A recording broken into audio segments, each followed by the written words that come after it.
Good morning students. हमने last lecture देखा था स्ट्रेट लाइन, मैथमेटिकल लॉजिक देखा था, लेकिन 11th स्टैंडर्ड में देखा था बच्चों स्ट्रेट लाइन। इसके ऊपर ये पूरा pair of straight line depend है बच्चों। तो आप स्ट्रेट लाइन की अगर अच्छी तरह से पढ़ाई करेंगे तो आपको अच्छी तरह से पेयर ऑफ स्ट्रेट लाइन 12 का चैप्टर समझ में आएगा, और कुछ कंसेप्ट आपको जो हमने स्ट्रेट लाइन में पढ़ा है वो कंसेप्ट यहाँ पे आपको लगने वाले हैं।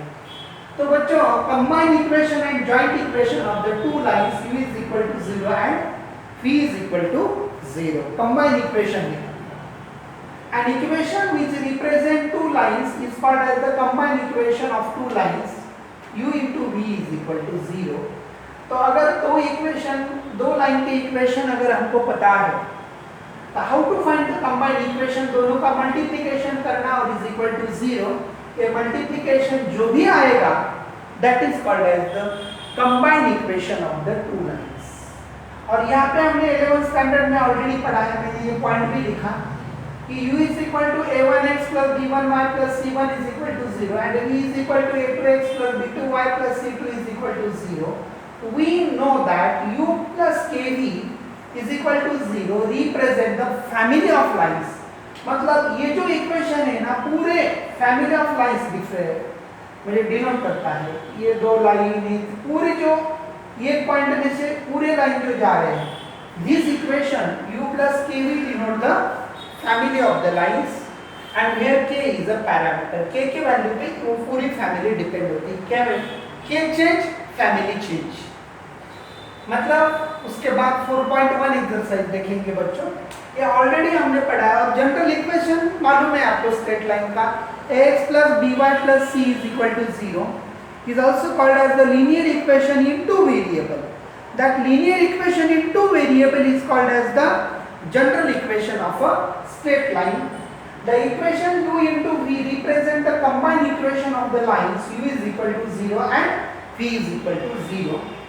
मतलब इक्वेशन u into v को क्या बोलते हैं हम? कंबाइंड इक्वेशन और joint equation of u is equal to 0 and v is equal to 0। Consider the lines represented by u is equal to 0 and v is equal to 0।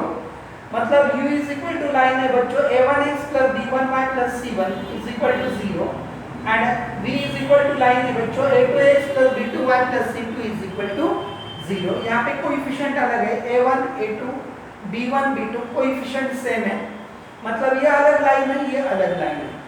अब समझो दो line एक दूसरे को पॉइंट P में intersect हो रहे हैं, मतलब P x1 y1 be the point on u is equal to 0। मतलब ये लाइन पे कौन सा पॉइंट है? P into bracket x1 y1 and satisfy the equation। मतलब ये पॉइंट अगर ये u लाइन पे u is equal to 0, कौन सा पॉइंट बच्चों? P x1 y1 lies on this u is equal to 0।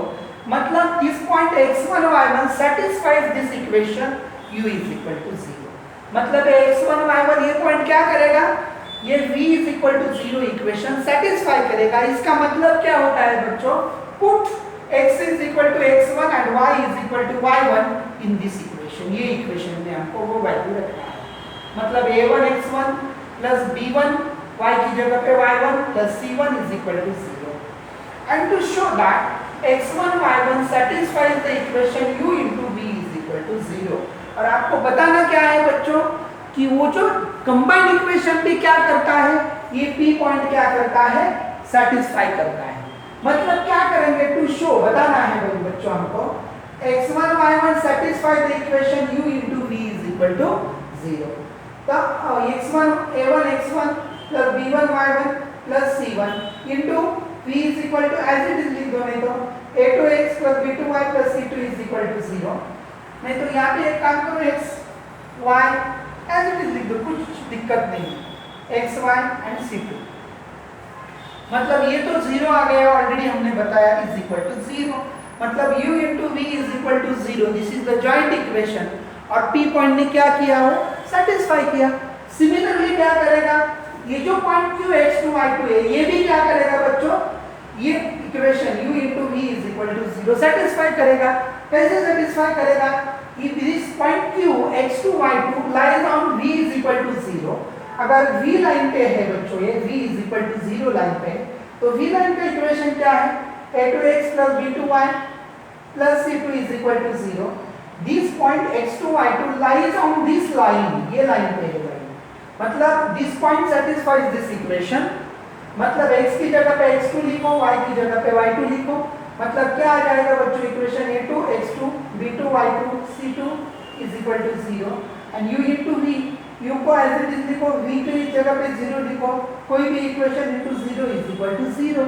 मतलब क्या हो गया बच्चों? ये भी इक्वेशन क्या करेगा, मतलब ये भी पॉइंट क्या करेगा बच्चों? ये जॉइंट इक्वेशन क्या करेगा? सेटिस्फाई करेगा. मतलब मैं थर्ड पॉइंट लेता हूँ, x1 की पॉइंट ऑफ इंटरसेक्शन अलग x डैश y डैश, मतलब x डैश y डैश ये भी पॉइंट क्या है? जॉइंट इक्वेशन पे, मतलब वो जॉइंट इक्वेशन पे है. जॉइंट इक्वेशन पे अगर ये है तो ये जॉइंट इक्वेशन क्या करेगा बच्चों? सेटिस्फाई करेगा.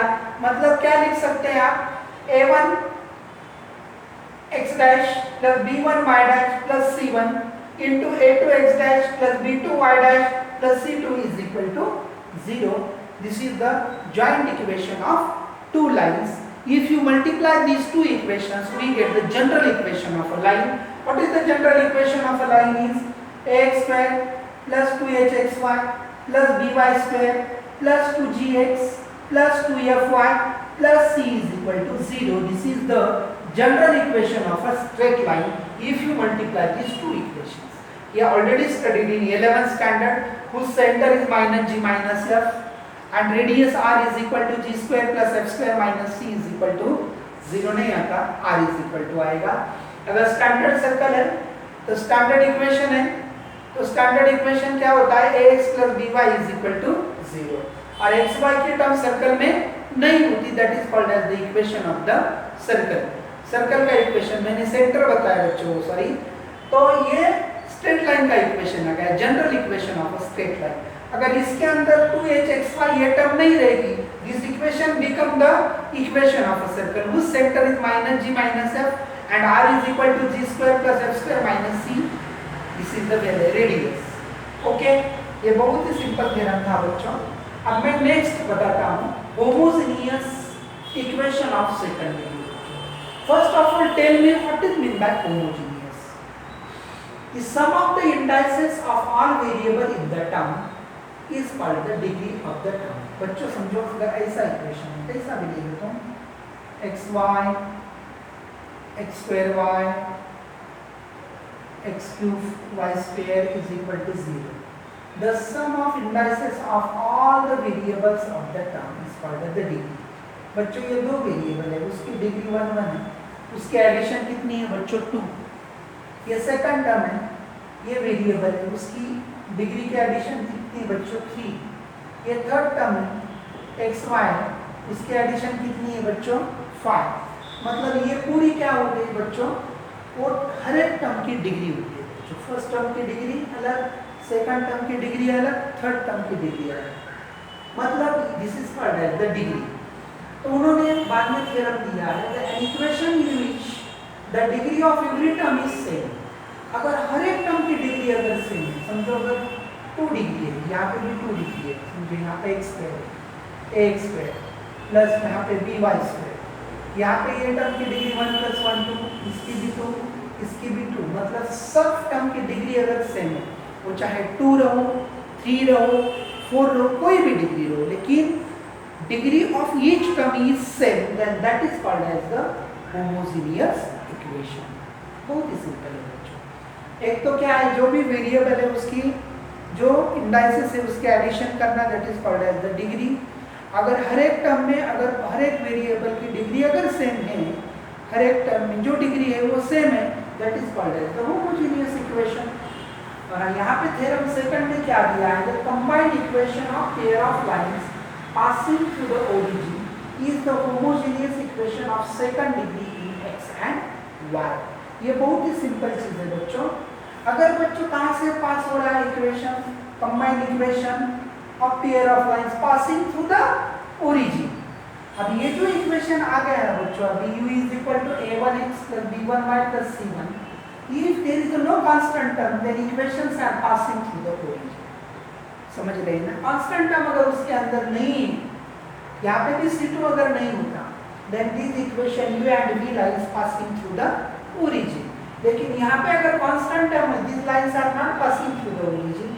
लेकिन यहाँ पे क्या दिया है हम लोगों को कि ये जो लाइन कहाँ से पास हो रही है बच्चों, passing through the origin is the homogeneous equation of degree 2 in x and y। Let a1x plus b1y c1 constant term नहीं है, मतलब ये लाइन कहाँ से पास हो रही है बच्चों, ओरिजिन से पास हो रही है। a2x plus b2y is equal to 0, यहाँ पे भी कांस्टेंट टर्म नहीं है, c2 नहीं है। b the any two equations passing through the origin and their combined equation is, how to find the combined equation, u into v is equal to 0, u is equal to this one and v is equal to this one, multiply these two, a1 into a2 x into x square plus a1 b2 x into y, b1 a2 x into y plus b1 b2 y into y square is equal to 0। ये दोनों में से मैं x y common निकाल लेता हूँ, a1 a2 x square, ये दोनों में से x y common, a1 b2 plus a2 b1 as it is and b1 b2, मतलब a1 a2 is equal to ये दोनों की addition is equal to 2h मान लेता हूँ कांस्टेंट, और b1 b2 ये b मान लेता हूँ, मतलब क्या आ गया बच्चों, ax square plus 2hxy plus by square and this is the homogeneous equation of second degree in x and y। मतलब ये जो इक्वेशन है ax square plus 2hxy plus by square is equal to 0 is the homogeneous equation in second degree in x and y। ये equation को क्या बोलते हैं बच्चों हम लोग, होमोजेनियस इक्वेशन बोलते हैं, second degree in x and y। मतलब बहुत ही सिंपल कंसेप्ट है बच्चों। कंबाइन इक्वेशन अगर हमने लिया कि जो लाइन ओरिजिन से पास होती है उसका अगर कंबाइन इक्वेशन निकाला, तो कंबाइन इक्वेशन क्या आता है बच्चों, homogeneous equation of second degree in x and y। ये ध्यान में रखना है आपको। ओके, बहुत ही सिंपल है। अब नेक्स्ट थ्योरम ले लेता हूँ।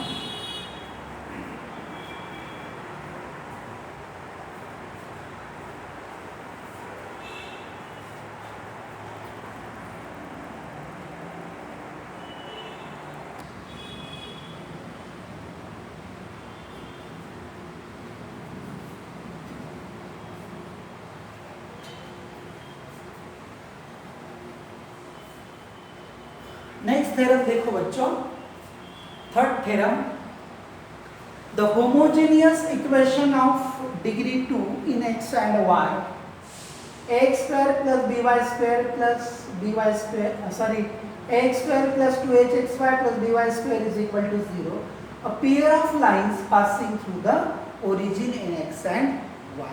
यहाँ पे दो केसेस है बच्चों। केस नंबर फर्स्ट, अगर बच्चों combine equation in two variable, पहले तो सेकंड डिग्री इक्वेशन क्या रिप्रेजेंट करता है, pair of lines passing through the origin. मतलब ये इक्वेशन जो है x square plus 2hxy plus by square is equal to 0, this equation represent the pair of lines passing through the origin. तो case number first, put b is equal to 0। तो यहाँ पे क्या करेंगे बच्चों, हम लोग b इज इक्वल टू 0 रखेंगे।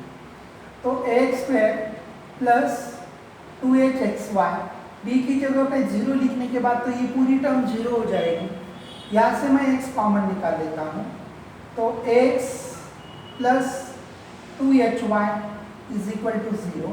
दोनों का मल्टीप्लिकेशन अगर 0 है तो x is equal to 0 and x plus 2hy is equal to 0 are the separate equations of the two lines. मतलब ये दो इक्वेशन कैसे इक्वेशन आ गए बच्चों, सेपरेट इक्वेशन आ गए दो लाइंस के। x is equal to 0 and ax plus 2hxy is equal to 0. These are the separate equations of the two line. If this combined equation of two line is passing through the origin, और यहाँ पे क्या हो रहा है बच्चों, constant term नहीं है यहाँ, इसका मतलब क्या हो गया, these are the separate equations of the lines passing through the origin। अब केस नंबर सेकंड में यहाँ पे b इज इक्वल टू 0 लिया मैंने, तो केस नंबर सेकंड में b is not equal to 0, b 0 भी नहीं हो सकता है, ऐसा थोड़ी कंपलसरी 0 भी होगा। अगर b 0 आया तो condition satisfied. Homogeneous equation represent क्या करता है? The lines passing through the origin, the lines passing through the origin, बराबर है। मतलब यहाँ पे कांस्टेंट टर्म नहीं है, मतलब ये दोनों लाइन ओरिजिन में से पास हो रही है। कब? If b is equal to 0। अब b is equal to not equal to 0, तो मल्टीप्लाई करेंगे बच्चों हम, multiply by b, multiply by b, दोनों तरफ, ये इक्वेशन के दोनों तरफ b से मल्टीप्लाई करेंगे, तो आ जाएगा बच्चों ab² प्लस 2hbxy प्लस इसके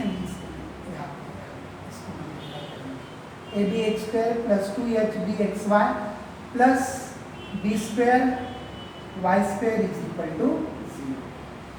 अब बच्चों third term is equal to middle term square, मतलब क्या आती है बच्चों middle term? 2hb xy bracket square divided by 4 into first term ab² पूरी कर दो, क्या आ जाएगा? 4x² b² x² y² और डिनोमिनेटर में 4ab मतलब 4 गया,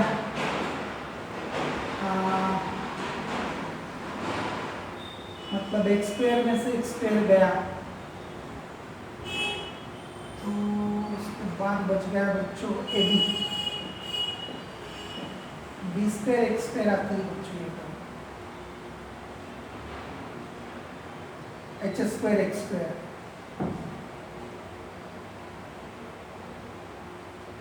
मतलब third term is equal to 1/2 into coefficient of x, sir 1/2 into coefficient of x।